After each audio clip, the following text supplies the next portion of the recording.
નમસ્કાર મિત્રો, હું ડોક્ટર ઉન્નતિ ચાવડા, આયુર્વેદા કન્સલ્ટન્ટ, રાજકોટ, ગુજરાત. આજે આપણે વજન ઘટાડવાની શૃંખલામાં વાત કરીશું સવારમાં નાસ્તો કેવો હોવો જોઈએ.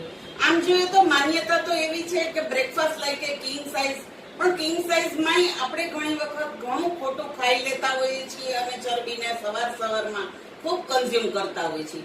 લાઈક કે સૌરાષ્ટ્ર ગુજરાતની મેન્ટાલિટી પ્રમાણે સૌથી પહેલી વાત કરીએ તો આપણો ચા છે. એમાં ખાસ કરીને પેશન્ટ વધારે પડતી કડક મીઠી ચા પીવાનું એક આપણને પ્રાઉડ થી કહેતા હોય છે કે મારે તો ગળી ચા જોતી હોય છે. તો સવારમાં તમે ખાંડની 2-4 ચમચી લઈ લેશો અને જો તમે એ ખાંડને કન્ઝ્યુમ કરશો તો નેચરલી સવારમાં જ ખોટી ચરબી છે તે કન્ઝ્યુમ થઈ જવાની છે. બીજી વસ્તુ કે ઘઉં ખાવાની આપણે ટેન્ડન્સી એ રીતે હોય છે, ખાસ કરીને ટોટલી ઇન્ડિયામાં બધે જોવા મળે છે કે અમારે લોકોને ભાખરી, થેપલા, પરાઠા, પૂરી, આલુ પરાઠા આવા રીચ નાસ્તો સવારમાં જ વધુ પ્રમાણમાં ઘઉંને કન્ઝ્યુમ કરવાની આદત હોય છે.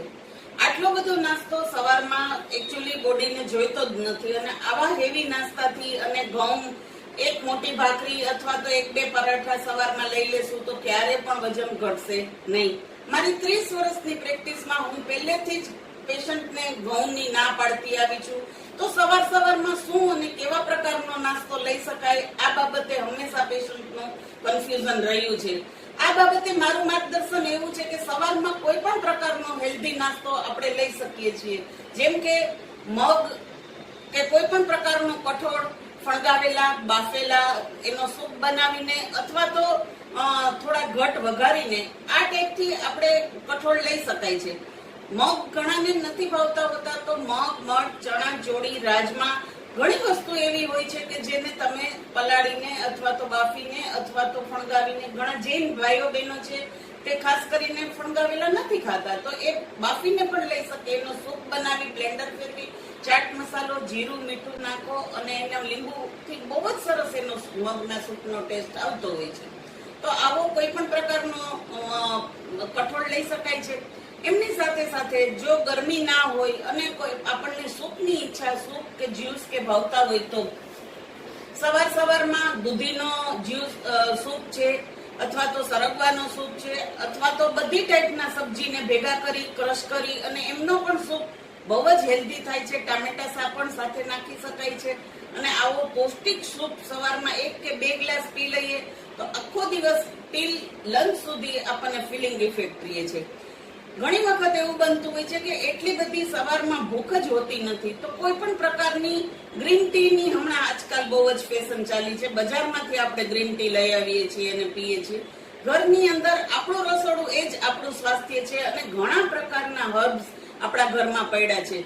કઈ સિઝન પ્રમાણે કેવા હર્બ્સની કેવી ગ્રીન ટી બનાવી એ આપણે ડિસાઈડ કરવું જોઈએ. થોડુંક આપણને હર્બ્સ વિશે નોલેજ હોવું જોઈએ. લાઈક કે ઉનાળો છે, એકદમ ગરમી છે તો તમે કેવા પ્રકારની ગ્રીન ટી બનાવી શકશો કે જીરું છે, આખું જીરું અથવા તો તમે આખા જીરાની સાથે કોઈ પણ વરિયાળીનો બનાવી શકો, ધાણાનો તમે ગ્રીન ટી બનાવી શકો. એને ટેસ્ટ કેમ ઇમ્પ્રૂવ કરવું, તેમાં થોડી ગળાશ ખટાશ નાખીને અથવા તો કાવા ટાઈપ કરીને એમાં લીંબુ મીઠું નાખીને કે ટાઈપથી આપણે ટેસ્ટ ઇમ્પ્રૂવ કરવું એ થોડુંક આપણે આપણી તાસીર પ્રમાણે વિચારવું પડે છે. એનાથી પણ આગળ વધીને ખાસ કરીને ઇન્ડિયામાં ફ્રૂટ્સનું પ્રમાણ પુષ્કળ મળે છે અને એટલા મોંઘા પણ હોતા નથી.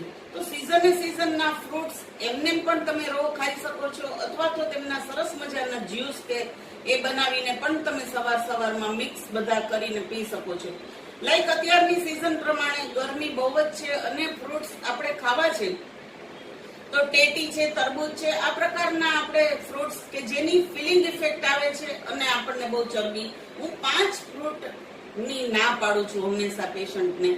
કેળા, કેરી, ચીકુ, સીતાફળ અને દ્રાક્ષ વધારે પ્રમાણમાં ન લેવા. એમાં ખાંડનું પ્રમાણ પણ વધારે છે અને ચરબી પણ વધુ રહેશે.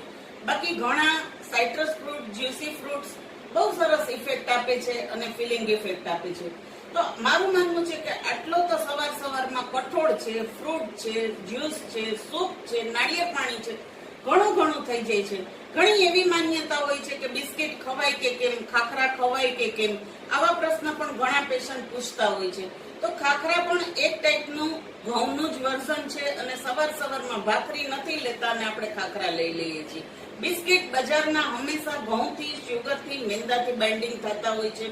તો હું બિસ્કિટને પણ ના પાડું છું. ઘરનો હેલ્ધી નાસ્તો લઈએ અને ખૂબ જ પૌષ્ટિકતાથી ભરપૂર લઈએ, જે તમને મલ્ટીવિટામિન પૂરા પાડશે પણ બિલકુલ ચરબીનું પ્રમાણ તમારા શરીરમાં વધવા નહીં દે. આ રીતના કરવાથી ઘણો ફાયદો થશે.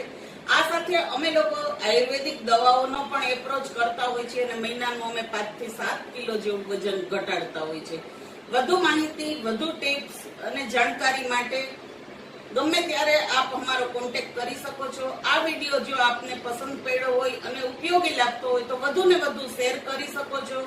હું ડોક્ટર ઉન્નતિ ચાવડા આપના અવારનવાર આવા પ્રશ્નોના જવાબ આપું છું.